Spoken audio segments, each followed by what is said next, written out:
Washington. Welcome to the Ingraham Angle. I'm Jason Chaffetz in tonight for Laura. We've got a great show for you, full of big stories and breaking news. Democrats and Republicans actually cooperated to end a government shutdown, but many conservatives are not celebrating, and we'll tell you why. And we've got Ambassador John Bolton on The Odd Couple at the Olympics. Vice President Mike Pence sitting almost next to the sister of North Korea's dictator. But first, breaking news. President Trump has decided tonight he cannot release the Democrats' FISA memo, a rebuttal to the Republicans' memo. Trump says he is inclined to release the Democrats' memo, but it needs changes because it contains classified material and a very sensitive passage. Let's go to Fox's Ed Henry now with more.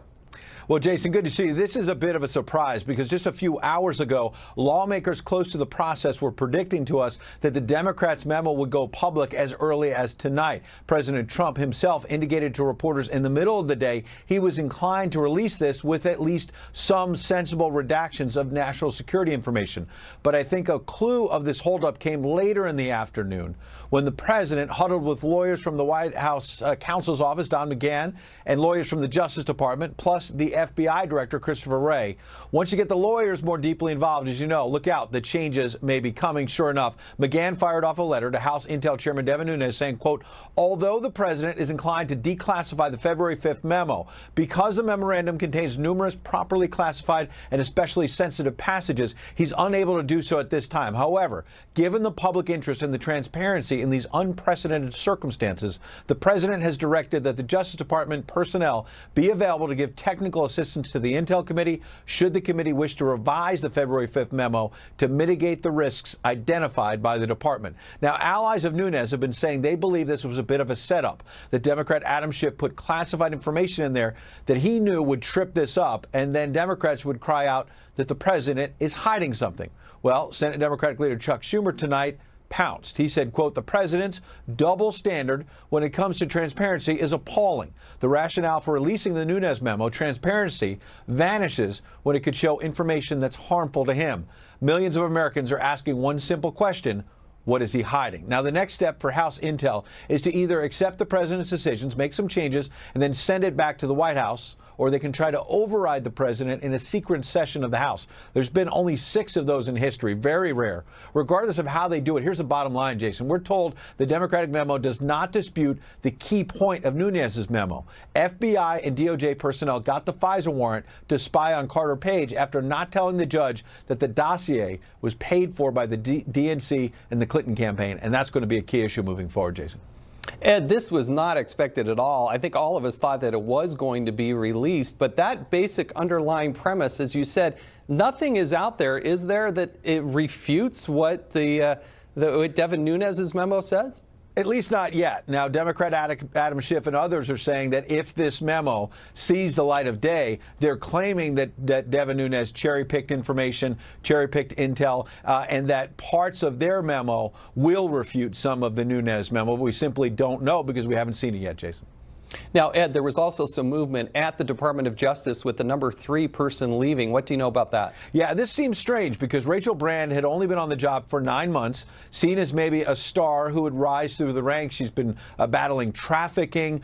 She's really been at the forefront of domestic surveillance and chasing down terrorists, key Justice Department programs. But maybe she simply wanted a more lucrative gig. We're hearing she's moving to the top legal post at Walmart. But it's hard not to notice that if Rod Rosenstein gets fired or steps down, she would have been overseeing special counsel Robert Mueller's probe. That would have put her in the middle of a political firestorm, a sign it's going to be very hard for the president to find someone who wants to replace her, probably even harder to find someone the Democrats in the Senate will confirm. They'll try to filibuster. And most of all, a lot of people in the White House are frustrated with Attorney General Jeff Sessions right now. This means Rosenstein, the deputy, may have even more influence, Jason.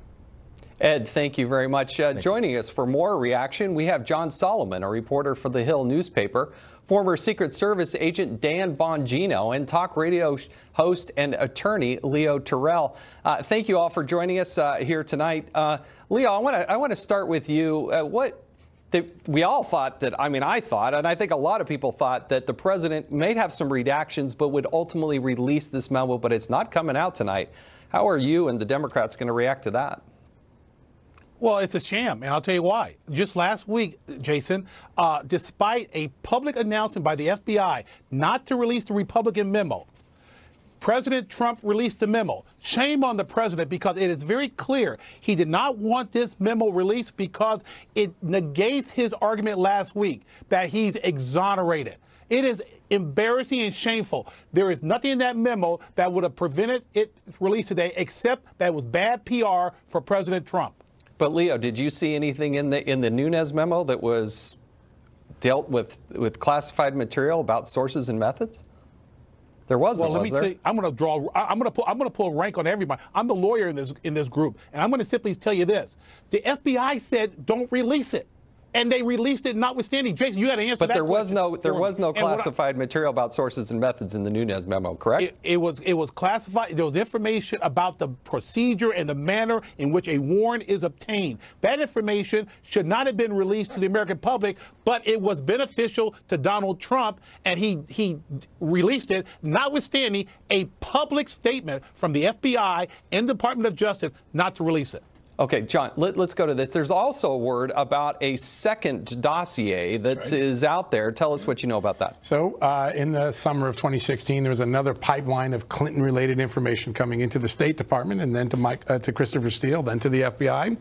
It comes through two guys that we've heard of from the past. In the old Clinton years in the 90s, you might have been involved in some of those investigations. Cody Scherer, private eye, hung around the Clintons a lot, and Sidney Blumenthal, one of their closest friends, kind of their eye spy inside the Clinton campaign. And they put the information in, and it tracks very closely to what Steele had. So you have all this information coming in. I predict when we're done, all four sources of the information that the FBI used to launch the investigation against Donald Trump, every one of them is going to have a connection to the Clinton campaign. Now, Dan, one of the concerns that's out there, Politico is reporting tonight that Steve Bannon may have actually been picked up on some of these surveillances. How does that strike you? I mean, it's right in the heart of the campaign. And they've also got now Steve Bannon, according to Politico, that they were spying on as well. Well, Jason, we know two things right now, despite that interesting little opening by Leo there. We know that the Obama team spied on the Trump team. Okay, that's not in dispute. How it happened may be in dispute, but we know that happened. What we also know is we know because there are court transcripts, okay? There's an actual record of this that no Democrat's going to be able to run from and no Democrat's going to have plausible deniability on. We know that the bulk of the material that went in front of those FISA court judges was provided by, in fact, the dossier, a dossier that came from two sources.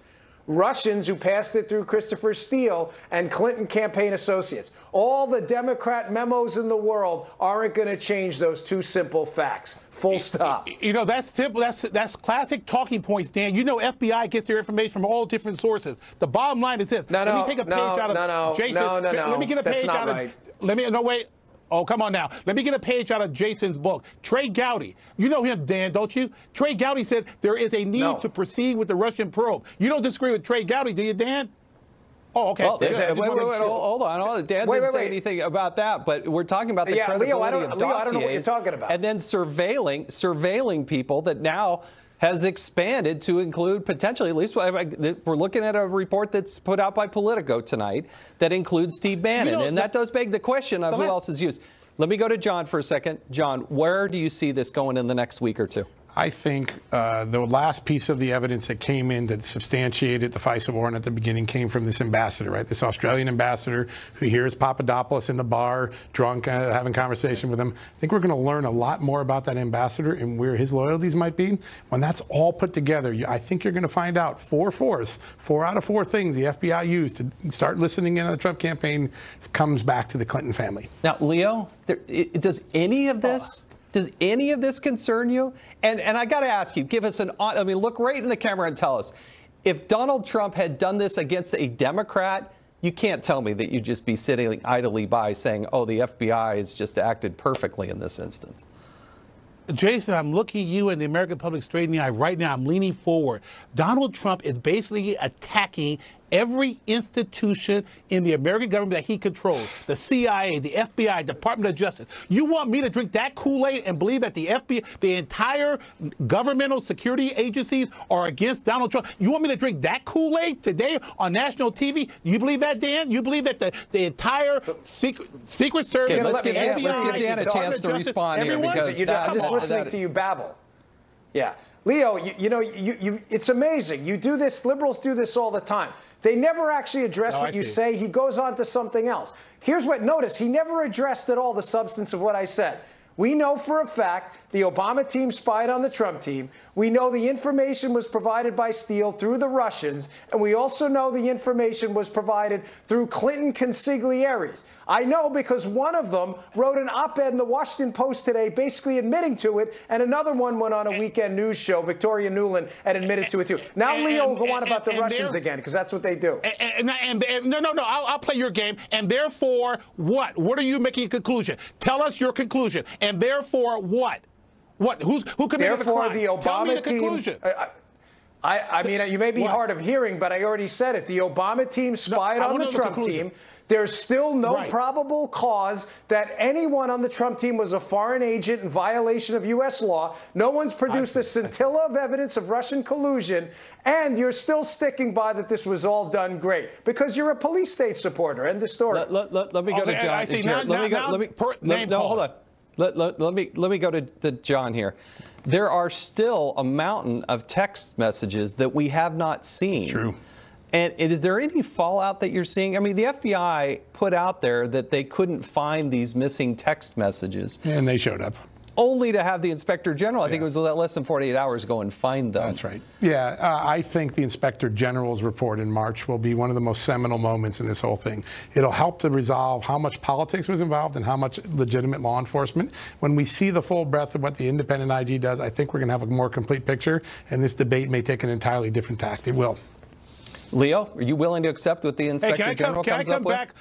He's making this prediction about the Inspector General report. Can you please have me on when this report comes out? Because I hope, according to Dan, there could be all these indictments against the Obama administration. It's doomed. It's a great way to deflect from Donald Trump and the Russian probe. Great move, Dan. It's very smart. No, but I'm not going to. Leo, you're just making it up. 15 seconds. 15 seconds, Leo. What's your single best piece of evidence that Donald Trump colluded with Russians? The single best one. What is it?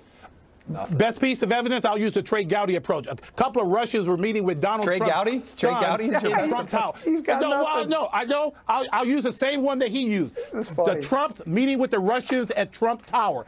Pretty solid evidence there. Dan, you get the last word. Where do you see this going? Genius case there. Yeah, maybe Mark Warner should be under arrest too then for trying to set up a meeting with the Russians, the Democrat senator from Virginia.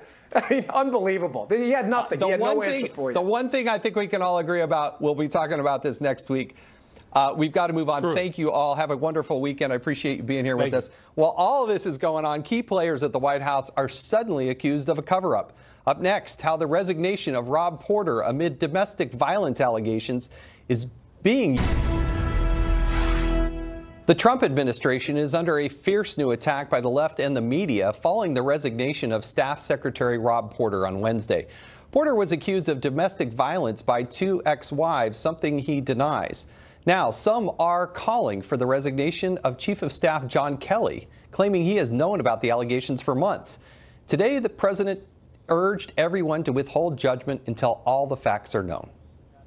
I found out about it recently, and I was surprised by it, but we certainly wish him well. It's a obviously tough time for him. He did a very good job when he was in the White House, and we hope he has a wonderful career, and hopefully he will have a great career ahead of him. He says he's innocent, and I think you have to remember that. He said very strongly yesterday that he's innocent. But the Porter allegations are creating a feeding frenzy among the president's critics. Senior White House officials knew about these accusations against Porter by his ex-wives, and they protected Porter and they promoted Porter. There were really several other ways that the White House could have gone, and the choices that were made by John Kelly and others are inexcusable. They protect abusers. There's no way of getting around it. And I guess people will say, well, it doesn't matter. You can still be a good president. You can still do your job. No. Any other White House, as soon as you would hear that, you would get rid of the person. The president's reaction to this, although fully in character, is utterly repulsive. And also developing tonight, a second White House staffer has resigned, speechwriter David Sorensen, after his ex-wife claimed he was violent during their marriage, a charge that Sorensen is denying. So let's explore this with Conservative Review television host Allie Stuckey and Fox News contributor Leslie Marshall. Thank you both for being here. Leslie, I want to start with you. How do you think that the president and the White House dealt with this situation? Well, you know, Jason, they say sometimes it's not the crime, it's the cover-up. And I think that's the problem here. It was who knew what and when and why, or in this case, why wasn't something done about it. We do know that Kelly knew about this in the fall. We do know that this information was out there in the White House to the president's attorney back a year ago, and yet there was still not a thorough investigation. Nothing was done, and they were still going forward looking into possible high-level security clearance for Porter, for this individual. That's very troubling. Further troubling for me, Jason, as a woman, is that the president today wished an alleged accused abuser of women well and said nothing about the alleged victims. That is very troublesome for me. Allie, what was your reaction to it when you saw this story and how the White House dealt with it? Yeah, well, first of all, I take issues of domestic violence and allegations of domestic violence very seriously. I think we can all agree on that. I'm certainly not going to gloss over that simply because I voted for Donald Trump. However, I think that we can also all agree that this was simply a bad situation that the White House has already admitted that they mishandled, and it was a bad situation that people who work for the president should be held accountable for. However, I also think that it is completely dishonest and a little bit hypocritical of the liberal media to be issuing an indictment on the entire administration and the entire presidency for mishandling a situation in the same way that it was an indictment on the entirety of the Clinton campaign when she covered up for the sexually harassing faith advisor in 2008. This is not an indictment on Trump's entire presidency. So I find that hypocrisy from some members of the liberal media to be a little bit tired and very dishonest. Now, Leslie, even Hillary Clinton, after the fact, came back and said, even though she had a report from her campaign manager that there was sexual harassment problems, that she would not have fired that person. Did you speak out against that, or are you just speaking out against, Donald Trump? Well, I'm glad you asked me, Jason, because you can Google it. Yes, I did. I did here on Fox, on television, on my radio show, on my column, on Twitter, and all other social media. I, as a woman, a feminist, and a woman first before my party, I have to say I was appalled by this, absolutely appalled by this. I was very open and verbal about that, and I wasn't the only person on the left who felt that way, and not the only Democrat that's just a woman that felt that way. So, Here's the problem that I have when we talk about hypocrisy.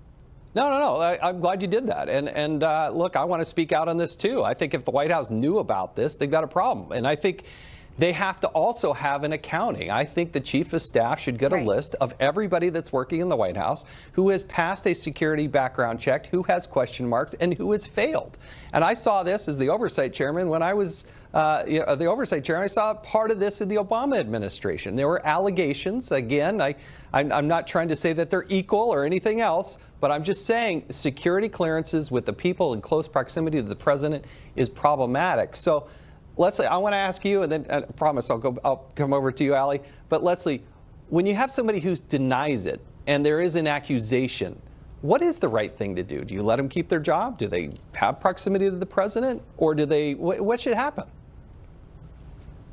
Well, first of all, you read my mind, because that's what I was about to say and to talk about. I have a problem here with the hypocrisy. Let me use as an example Senator Al Franken, shall we? Although we had a photo, there were other allegations by not only the woman in the photo, but others against the senator. The senator said, I didn't do this. These claims are false. Yet he stepped down, and there was pressure among his own party, and the president said negative things. He didn't say, well, he denies it. Roy Moore, the president says he denies it. Porter, the president says he denies it. And I feel that the president, Jason, made it worse with his remarks again today, not mentioning the women. What should be done in this climate where we have so many allegations of sexual abuse and sexual harassment, the Me Too movement? I think it would be wise for any administration, left or right, to have to remove these individuals because it will be a stain on their administration. Allie, what is the right thing to do in this situation? How do they do? If it's a he said, she said, there's a disagreement, what is the right thing to do? Well, right now, the only thing that we can do is run on hypotheticals, and that's really all this is. Like Leslie said in the beginning, we don't know who knew what when. All we know is what the White House is telling us. And what the White House is telling us is that Mike Pence and President Trump only found out about these allegations this week. Apparently, General Kelly only knew the full extent of these allegations last week, and Porter submitted his resignation, and that resignation was accepted. And Mike Pence, on top of that, has even said, you know what, I think that we could have handled this a little bit more appropriately, which I took as taking responsibility. So at the end of the day, I think the right thing happened. Porter resigned. He's no longer in the White House, where I personally think that he belongs. Is not in the White House. Thank you both. It is a subject that is very worthy. My personal take on it is, if there's any question about the people closest to the President of the United States, they're going to have to go take another temporary job until it gets sorted out. You don't need people with that sort of access to highly sensitive information, top secret information, and proximity to the President if there's any question marks. If you need a timeout, go sit outside and let the FBI help clean it up for you. But that's my take on it. I thank you both for joining us. Have a great weekend. Republicans and Democrats came together to end a government shutdown. President Trump signed a bipartisan budget deal into law this morning that ended another brief government shutdown. But not everybody is thrilled. All right, when we come back, we had 3 congressional committees here from the informant on the issue of Uranium One. Well, the person that broke that story, the author of Clinton Cash, Peter Schweitzer, has a full report It also next. increases spending caps by $300 billion and suspends debt limits until March of 2019. In a series of tweets today, the president said the new budget will make the military stronger than ever and adds more jobs. But he also acknowledged, without more Republicans in Congress, we were forced to increase spending on things we do not like or want in order to finally, after many years of depletion, take care of our military. Sadly, we needed some Dem votes for passage. Must elect more Republicans in 2018 election.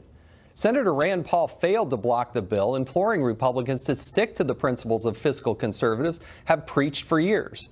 But he's being blasted by critics on the left and even some Republicans. I can't wait for the lovely comments you have for me tonight. This shutdown was brought to you by Rand Paul, by the Kentucky Republican senator who wanted to make a stand. He was self-indulgent because he has disrupted life today for hundreds of thousands of federal workers for no really discernible purpose. Senator Rand Paul of Kentucky. Ken Starstein confronts Lewinsky. He's very unpopular among the folks here. You have Rand Paul talking about complaining about those Obama deficits. It all starts at 7 Eastern with an episode 3 encore, followed by the premiere of Developing. Rand Paul. Clearly, Rand Paul was very unpopular with his Senate colleagues.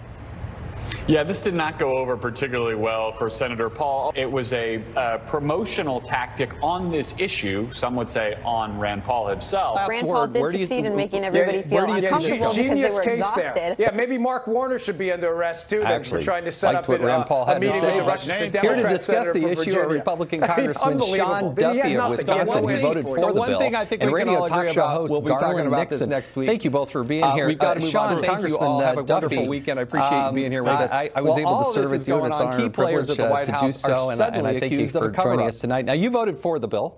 There's obviously a compelling reason you did that. Why did you vote for the bill?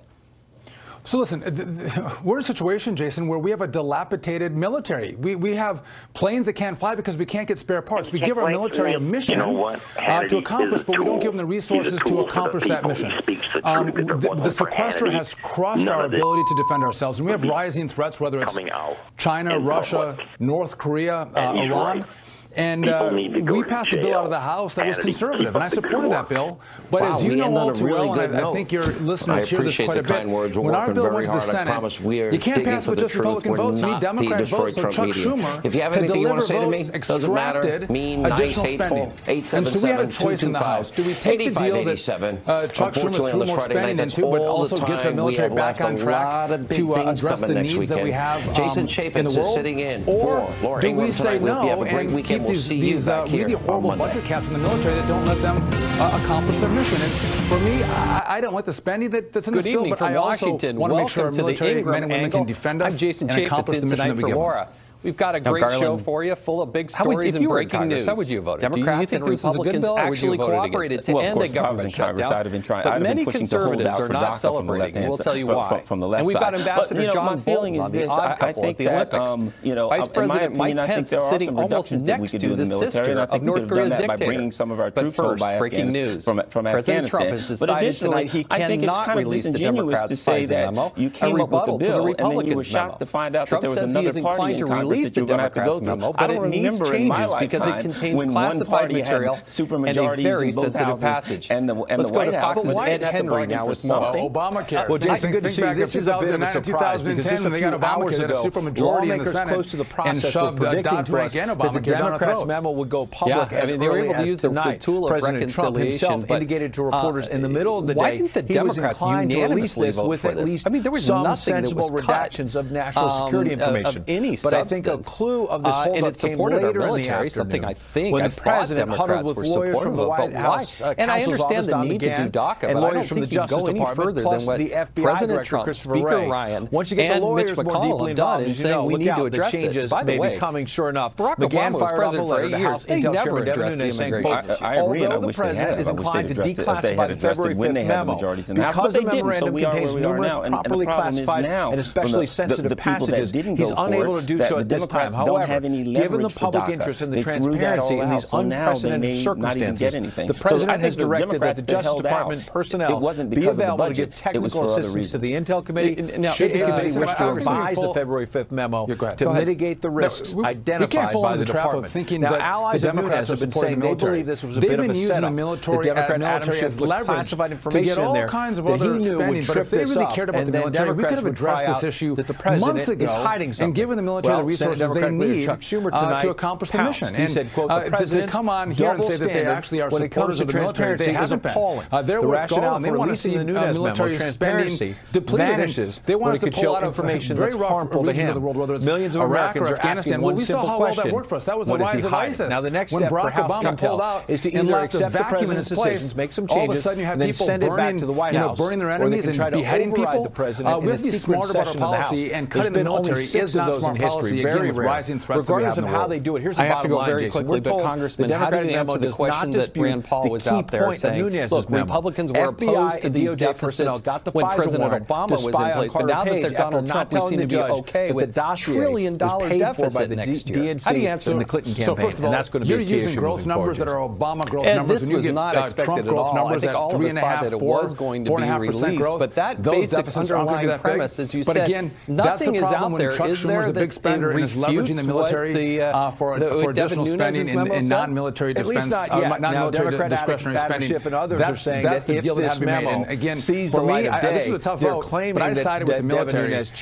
because I think that's the most immediate threat we're going to have to deal with. And one last point, I know you got to go. If we're going to deal with that, you have to deal with entitlements. Entitlements are the key to reducing this massive outflow in the government. And until you get to that, you're not going to address the massive deficit leaving. What do you know about that? Thank you, Congressman. I'll give you the last word. Rachel Brand had only been on the job for 9 months. Wants to address the entitlement reform. Is that something that you or the Democrats do you think could get behind and support? She's really been at the forefront of domestic surveillance and chasing down terrorists. Key Justice Department programs. But maybe she simply wanted a more lucrative gig. We're hearing she's moving to the top legal post at Walmart. But it's hard not to notice that if Rod Rosenstein gets fired or steps down, she would have been overseeing Special Counsel Robert Mueller's probe that would put her in the middle of a political firestorm. A sign it's going to be very to Clint Eastwood to throw all filmmaking norms out the window. The real-life heroes who stopped an ISIS terror attack is coming up next. You're going to hear their incredible story. A lot of people in the White House are frustrated with Attorney General Jeff Sessions right now. This means Rosenstein, the deputy. Wood's newest film is creating a big buzz, defying all conventional movie-making norms by using real-life heroes to play themselves. The movie stars 3 Americans who stopped an ISIS terrorist attack on a train in France in 2015.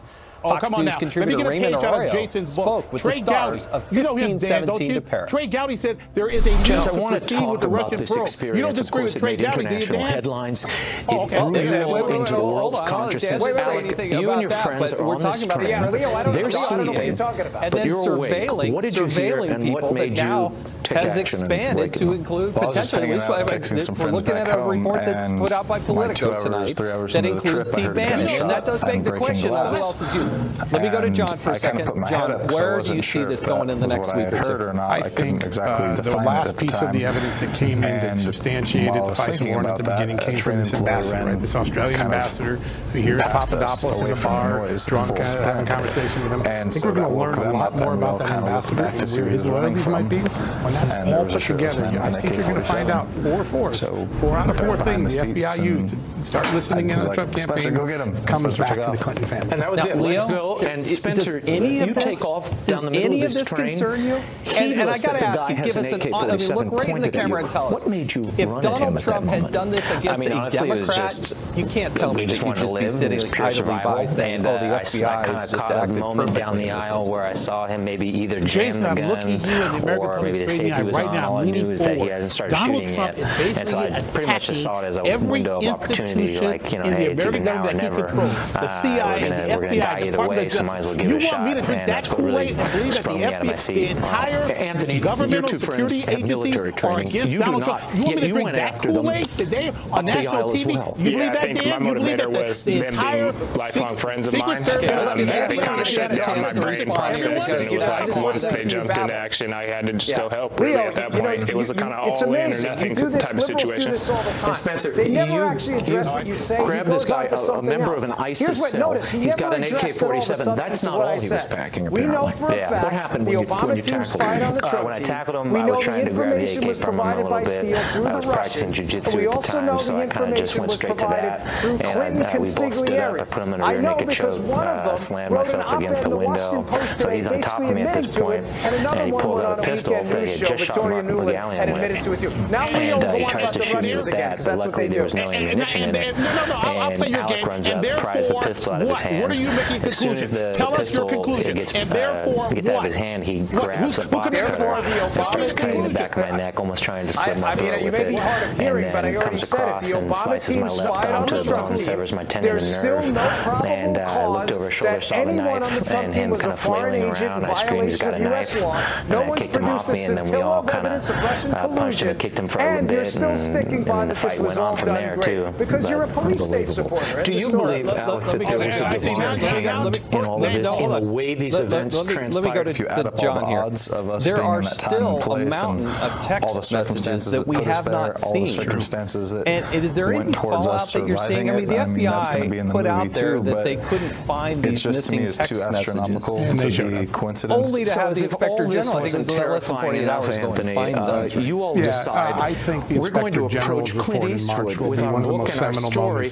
He decides to do this film and cast you all as yourselves. When we see the full breadth of what the independent ID does, I think we're going to have a more complete picture. You didn't do this debate may take an entirely different nothing. So we thought when he picked up the picture that was big enough, like, oh, this is the mountaintop. He wants to do our story. We thought that was great. And then 3 weeks before we start shooting, we thought we were meeting the actors who were playing ourselves. And he's like, do you mind reenacting things for us on camera? And we're like, sure, we'll show the actors for accuracy.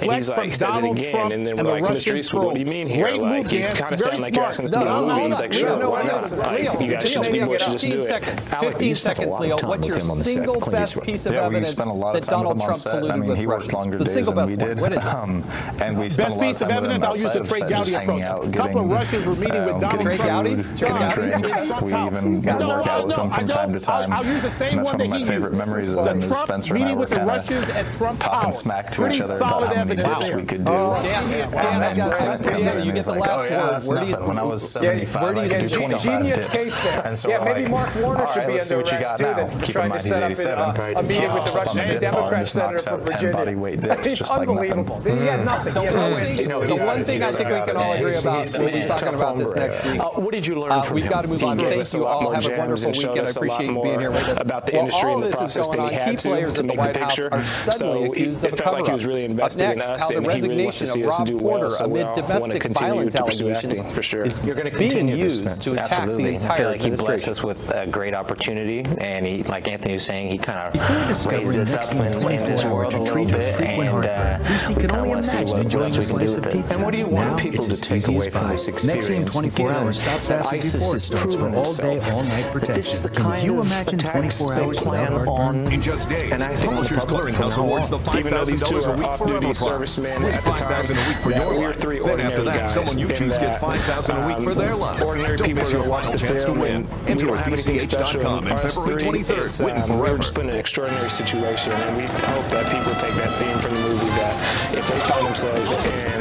a situation with a terrorist or maybe any obstacle they're facing in their life, that they have the ability to do something extraordinary themselves. If they do it together. Most definitely. Thank you, guys. Thanks for being here. Pleasure. The running of the bold dog. That's an amazing story, and I love it when ordinary Americans How much money do Aaliyah extraordinary saved by things. switching to 1517 to Paris opens nationwide 15 minutes today. could save you and up 15% up next, strange encounters at the Olympic opening ceremonies. Vice President Pence comes awkwardly close to the sister of North Korea's Kim Jong-un. Ambassador John Bolton joins us with his reaction in a moment.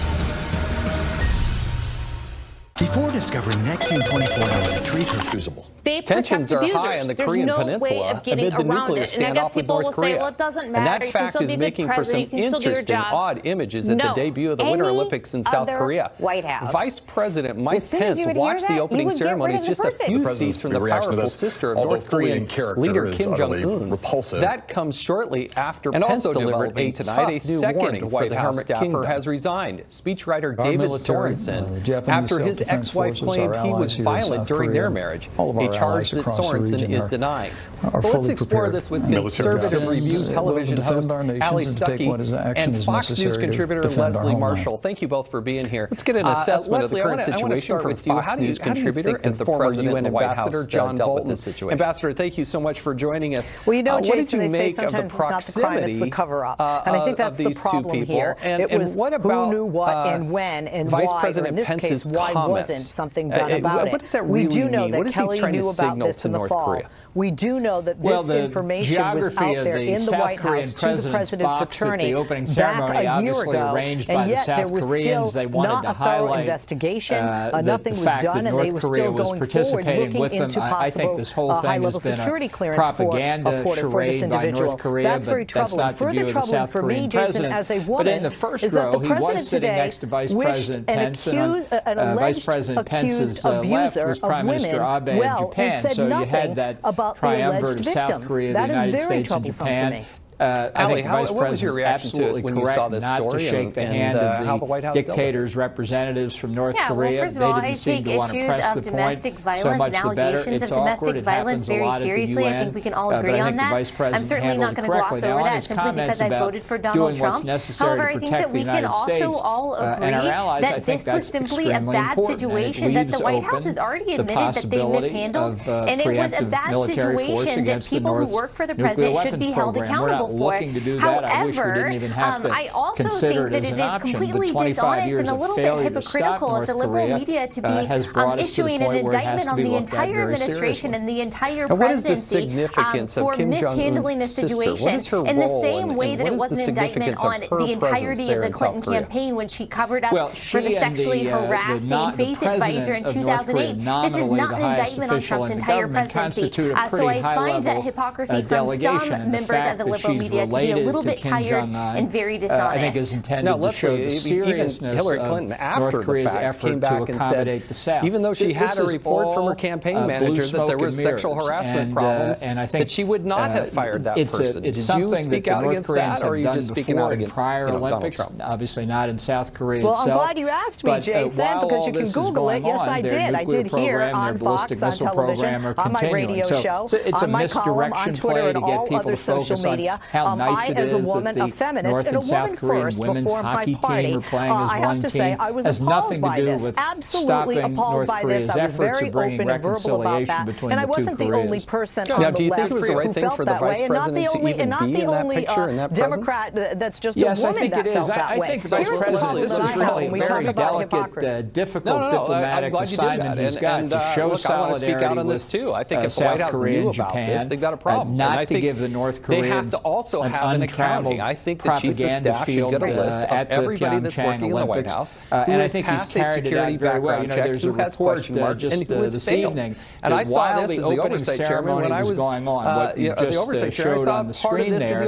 Somebody was there were allegations. Again, I'm not trying to say that they're equal or anything else, but I'm just saying security clearances with the people in close proximity to the president is problematic. So, Leslie, I want to ask you, and then I promise I'll come over to you, sort of silly and childish. When you have somebody who denies it, and there is an accusation, what is the right thing to do? Do you let them keep their job? Do they have proximity to the president? Or do they? What should happen? Ambassador, thank you. We do appreciate it. Well, first of all, you read my mind, because that's what I was about to say. At one of the biggest golf tournaments of the year. You got to see this shot. Stay tuned. You won't believe it. Let me use as an example Senator Al Franken, shall we?